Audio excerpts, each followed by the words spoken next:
내일 7월 4일은 미국의 독립기념일입니다. 한국은 독립과 관련된 공휴일이 두 번 있지요. 8월 15일 광복절과 3월 1일 3.1절이 있습니다. 한국의 3.1절 독립선언서는 우리 대학 시험 문제에 아주 많이 나오는 거기 때문에 거의 다 외웠던 기억이 있습니다. 아직까지도 많은 부분이 머릿속에 있습니다. 그러나 미국 독립선언서는 읽어본 적이 없었는데 이번에 설교를 준비하면서 한번 읽어봤습니다. 미국 독립선언서는 첫 단락에 보면 Law of Nature 그것을 언급합니다. 근대 자연법 사상에 근거한 것 같습니다. 두 번째 단락으로 가면 이런 구절이 있습니다. 우리는 모든 사람이 평등하게 창조되었다는 것과 생명과 자유와 행복 추구와 같은 권리들은 창조주가 부여한 것으로 다른 사람에게 양도될 수 없다는 것을 자명한 진리로 여긴다. 이처럼 미국 독립선언서에 보면 이 자유, 리버티, 하나님이 주신 인간의 기본권이라고 그렇게 선언하고 있습니다. 오늘부터 연말까지 갈라디아서를 강의하려고 하는데 이 갈라디아서는 크리스찬의 독립선언서라고 불립니다. 혹은 마그나 카타 오브 크리스천 리버티, 그리스도인의 자유의 대헌장이라고 그렇게 불립니다. 갈라디아서에서 기독교인의 자유를 선포하는 대표적인 구절이 5장 1절 말씀입니다. 그리스도께서 우리로 자유케 하려고 자유를 주셨으니 그러므로 굳세게 서서 다시는 종의 멍에를 매지 말라. 찰스 척 스윈돌 목사님은 이 바울이 갈라디아서에서 강조한 크리스찬의 자유에 대해서 이렇게 설명합니다. 바울은 은혜, 그레이스에 근거한 자유를 강력하게 선포한다. 갈라디아서는 우선적으로 그리고 무엇보다도 그리스도께서 우리를 죄와 사망을 선포하는 율법의 정죄로부터 해방시키셨다는 것을 말씀한다. 우리는 어떻게 해방되었는가? 우리는 오직 은혜로, 오직 믿음을 통하여, 오직 그리스도 안에서 해방되었다. 우리는 왜 해방되었는가? 우리는 더 이상 하라 하지 말라는 수많은 규정들에 묶여 사는 것이 아니라 거기서부터 풀려나와서 은혜에 감격해서 성령의 능력으로 하나님과 이웃을 사랑하는 삶을 살기 위해서 해방되었다. 바울은 계속 반복해서 하나님의 은혜가 그들을 그리고 우리들을 율법과 그 정죄로부터 해방시켰음을 상기시킨다. 이렇게 말했습니다. 바울이 갈라디아서에서 그처럼 그리스도인의 자유를 강조하는 이유가 무엇입니까? 왜 그럴까요? 그 이유가 바로 갈라디아서를 쓴 이유입니다. 바울이 1차 선교 여행을 통해서 갈라디아의 남부 지방의 여러 도시들을 돌면서 거기에 교회들을 세웠습니다. 그런데 바울이 떠나간 다음에 그 교회들에게 거짓 교사들이 예루살렘으로부터 올라간 거짓 교사들이 침투해서 자유의 복음을 변질시키고 있었기 때문이었습니다. 오직 은혜로 오직 믿음으로 말미암아 구원을 얻는다는 이 바울의 복음과 다른 복음을 전하고 있었습니다. 그들은 율법주의자 혹은 유대주의자라고 불리는 유대교 출신 유대인 기독교인들이었는데 그들의 주장이 사도행전 15장 1절 혹은 5절에 나옵니다. 그들은 구원을 얻기 위해서는 예수 그리스도를 물론 믿어야 되지만 그것만 가지고는 안 되고 할례도 받아야 된다. 이렇게 말했습니다. 혹은 모세의 율법도 지켜야 된다고 가르쳤던 것입니다. 그처럼 거짓 교사들은 갈라디아 교인들로부터 그리스도인의 자유를 빼앗고 다시 율법의 종으로 만들려고 하고 있었습니다. 그런데 바울이 진짜로 화가 나고 당황했던 것은 갈라디아 교인들이 그 거짓 교사들의 가르침에 다 넘어갔다는 것입니다. 자신이 전해준 자유의 복음을 헌신짝처럼 버리고 예수를 믿는 것에 더해서 할례를 받아야 구원을 얻는다는 거짓 교사들의 가르침에 넘어가고 있었다는 것입니다. 그래서 바울은 급히 갈라디아서를 쓰게 되었습니다. 갈라디아서는 주 50년경에 안디옥 교회에서 기록된 것으로 보는데 바울의 서신 중에 가장 먼저 쓴 것입니다. 거짓 교사들은 바울이 전한 이 자유의 복음을 부정하기 위해서 어떠한 작전을 썼느냐 하면 바울의 사도권, 바울의 사도의 권위를 문제 삼았습니다. 바울이 진짜 사도냐? 그는 12제자가 아닌데 예수님이 사역할 때 바울은 따라다닌 적도 없고 오히려 교회를 핍박했던 사람인데 그는 스스로 사도라고 사칭하는 사람이다. 이게 바울을 깎아내렸던 것 같습니다. 그래서 바울은 갈라디아서 6장 가운데 1장과 2장에 걸쳐서 자신의 사도권을 변호하며 자신의 신앙 이력을 소개합니다. 오늘 본문의 인사말에서도 바울은 다른 서신들과 달리 사도라는 이 직함 앞에 아주 길게 설명을 했습니다. 사람에게서 난 것도 아니요 사람으로 말미암은 것도 아니요 오직 예수 그리스도와 및 죽은 자 가운데서 그리스도를 살리신 하나님 아버지로 말미암아 사도된 나 바울은 나의 사도직은 휴먼이 아니라 디바인이다. 사람으로부터 받은 게 아니라 하나님으로부터 받은 것이다. 그것을 이렇게 강조하고 있습니다. 사도라는 이 헬라어 말은 보내심을 받은 자라는 뜻입니다. 파송된 자. 사울이 다메섹으로 예수 믿는 자들을 잡으러 갈 때 대제사장으로부터 말하자면 공문을 받았습니다. 체포영장을 받았습니다. 대제사장의 파송을 받고 갔기 때문에 그때도 사도였습니다. 그때는 대제사장이 보낸 사람이 보낸 사도였습니다. 그러나 다메섹 도상에서 예수님을 만나고 그는 예수 그리스도의 사도가 되었던 것입니다. 예수 그리스도의 사도의 자격은 가장 중요한 자격이 하나 있는데 그것은 부활하신 주님을 본 사람, 예수님의 부활을 본 사람입니다. 그래서 바울은 고린도전서 9장 1절에서 이렇게 말합니다. 내가 사도가 아니냐? 내가 우리 주 예수를 보지 못하였느냐? 부활하신 주님을 만났다는 것이죠. 고린도전서 15장 8절과 9절에서도 예수님께서 많은 사람들에게 보이셨는데 맨 나중에 만삭되지 못하여 난 자 같은 팔싹둥이 같은 나에게도 보이셨느니라. 나는 사도 중에 지극히 작은 자라 라고 말씀합니다. 고 바울은 자신이 부활하신 주님을 만났으며 주님으로부터 직접 파송을 받은 자라고 그렇게 말씀하는 것입니다. 바울이 왜 그처럼 자신의 사도권을 강변하는가? 왜 바울이 참 이럴까? 왜 자기가 진짜 사도라고 자꾸 말할까? 좀 은혜가 안 된다. 그런 생각이 드시지 않습니까? 왜 그렇게 강조했습니까? 그의 사도권이 무너지면 그가 전하는 복음이 무너지기 때문입니다. 만약에 바울이 예수 그리스도의 사도가 아니라면 어떻게 되겠습니까?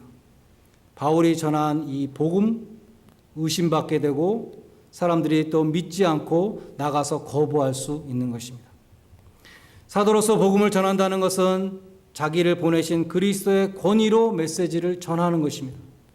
사도에게는 독특한 권위가 있었습니다.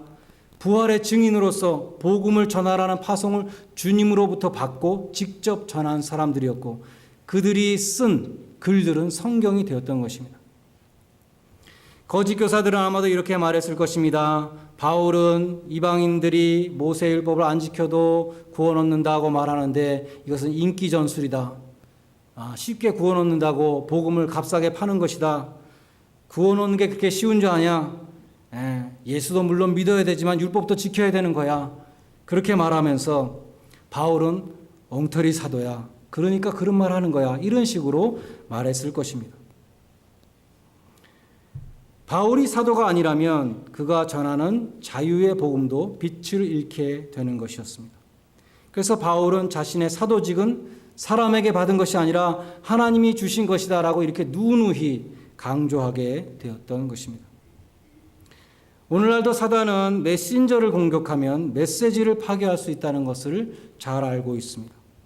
그래서 말씀을 증거하는 사람을 불신하게 만들면 그가 전하는 모든 말씀이 다 불신을 받게 되는 것입니다. 사탄이 공격할 때 메신저를 공격하는 것이죠. 교회를 공격할 때 공격체의 1호 목표가 목사이죠. 목사만 무력화시키면 교회를 아주 다 무력화시킬 수 있습니다.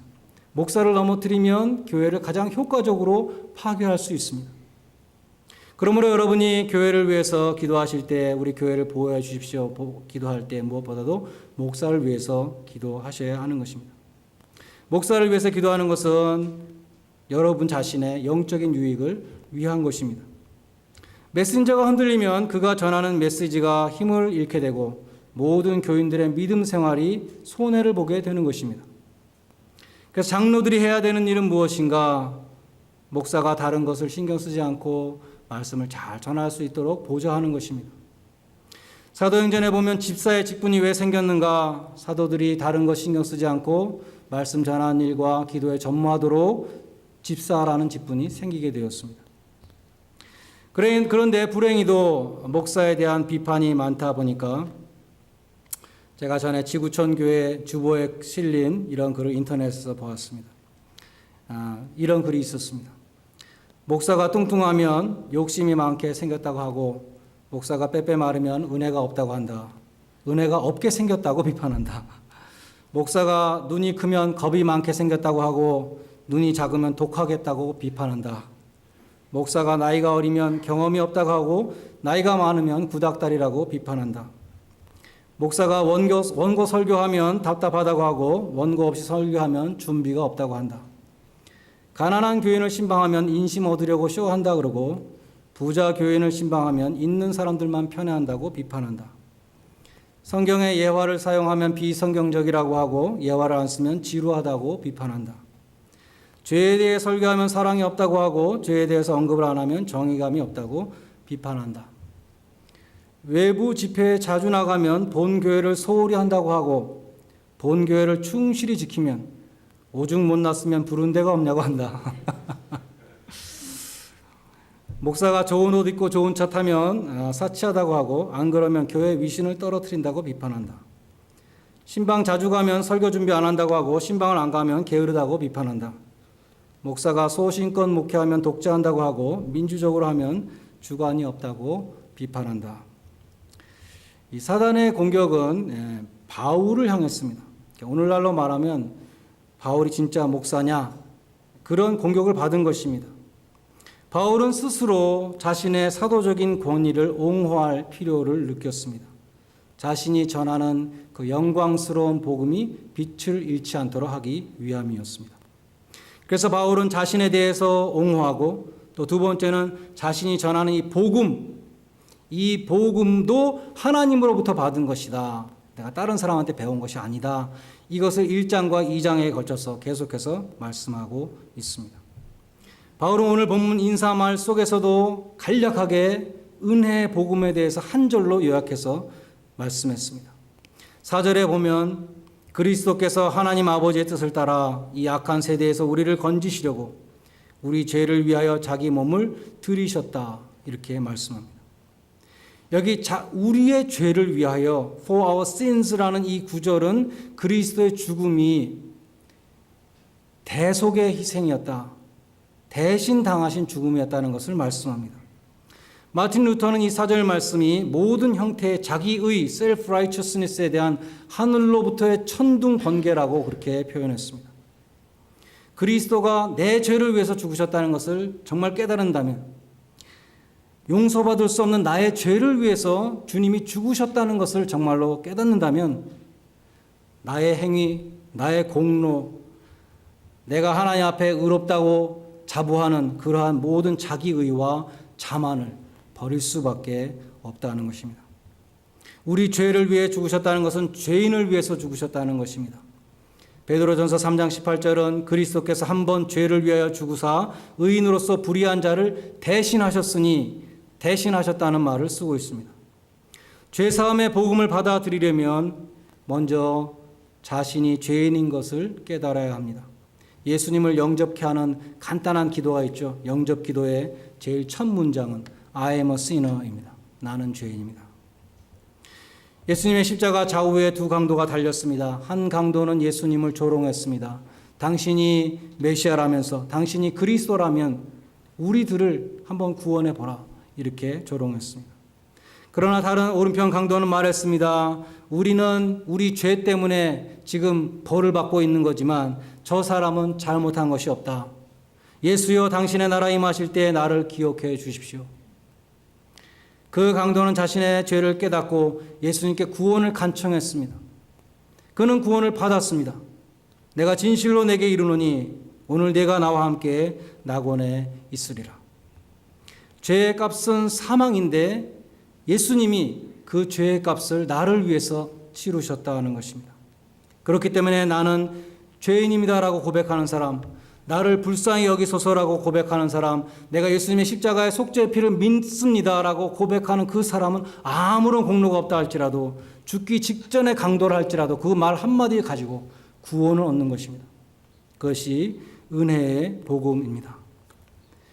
4절은 또한 이 악한 세대에서 우리를 건져주시는 것이 구원이라고 말씀합니다. 여기 이 세대는 세상이 아닙니다. 헬라어로 코스모스가 아니라 아이온이라는 단어입니다. 영어로는 월드가 아니고 에이주입니다. 이 세대와 올 세대, 성경이 두 세대를 말씀합니다. 혹은 성경에 보면 금세와 내세 이렇게 또 번역된 것이 있습니다. 내세는 그리스도의 초림으로 이미 임하였습니다. 하나님의 나라가 너에게 이미 임하였다고 성경은 말씀합니다. 천국은 우리에게 이미 임했습니다. 그럼에도 불구하고 우리는 죄악된 이 세대를 살아가고 있습니다. 금세는 아직도 진행 중입니다. 예수님의 초림과 재림 사이가 말세라고 부르는 것입니다. 이미 임한 천국과 아직 임하지 않은 천국 사이에서 우리는 이 세대를 살아가고 있는데, 구원받았다는 것은 무엇인가? 이 악한 세대, 멸망당할 이 세대에서 구하셨다. 영어에 보면은 rescue라는 단어를 쓰고 있습니다. 이 4절의 rescue라는 단어의 헬라어 단어를 보면 사도행전에서 3번 사용됐는데, 그 용례를 보면 3가지 용례가 이렇게 되어 있습니다. 애굽에서 이스라엘 백성들을 구하셨을 때 하나님이 rescue 했다고 말씀합니다. 베드로가 옥에 갇혔는데 베드로를 옥에서 탈출했을 때 하나님이 헤롯의 손에서 레스큐했다 이렇게 표현했습니다. 바울을 성난 군중들로부터 매를 맞아 죽을 그 상황 가운데서 구원하셨다, 레스큐하셨다 이렇게 표현되어 있습니다. 이 3가지 용례의 공통점은 무엇인가 하면 자기 힘으로 나올 수 없는 곳에서 하나님이 건지셨다. 그럴 때 이 레스큐라는 단어를 썼다는 것입니다. 찰스 윈돌 목사님은 레스큐라는 단어의 중요성을 이렇게 설명했습니다. 복음은 하나님이 신자들을 죄의 저주와 종살이로부터 해방시키기 위해서 하나님이 직접 계획하시고 실행하시는 레스큐 작전이다. 예수 그리스도께서 십자가에서 죄인의 몸값을 온전히 치르셨다.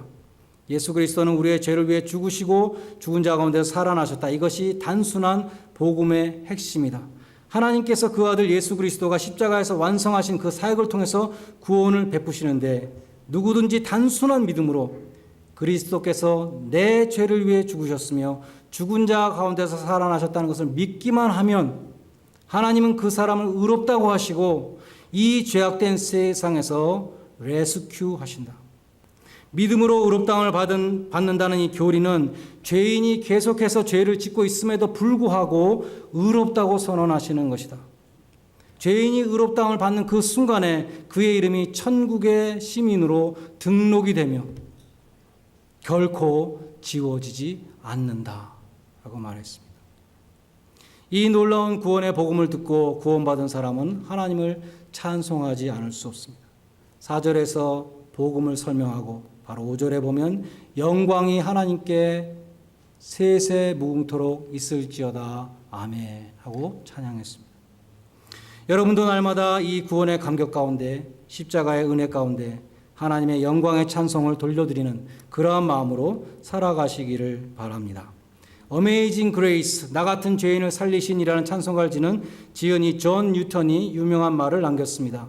당신이 천국에 가면 3번 놀랄 것입니다. 첫 번째는 천국에 와 있을 줄 알았던 사람이 안 보여서 놀랄 것입니다.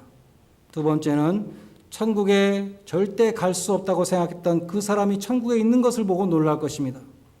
셋째는 악명 높았던 노예상인 존 뉴턴이 그것에 와 있는 것을 보고 놀랄 것입니다. 그것이 Amazing Grace라고 말했습니다. 계시록 7장에는 웅대한 비전이 나옵니다. 셀 수 없는 많은 무리들이 구원받은 모든 성도들이 하나님의 보좌를 향하여 찬양하는 것입니다. 구원하심이 보좌에 앉으신 하나님과 어린 양에게 있도다. 예수 그리스도의 피로 구속받은 은총을 찬양하는 그 감격의 찬양 가운데, 그 찬양대 가운데 여러분도 서 있을 줄로 믿습니다. 천국에서 구원받은 성도들이 드리는 그 감격적인 찬양을 이 세대 가운데 살아가는 가운데서도 날마다 들으실 수 있는 그러한 복된 성도들이 되시기를 주님의 이름으로 간절히 축원드립니다. 기도하겠습니다.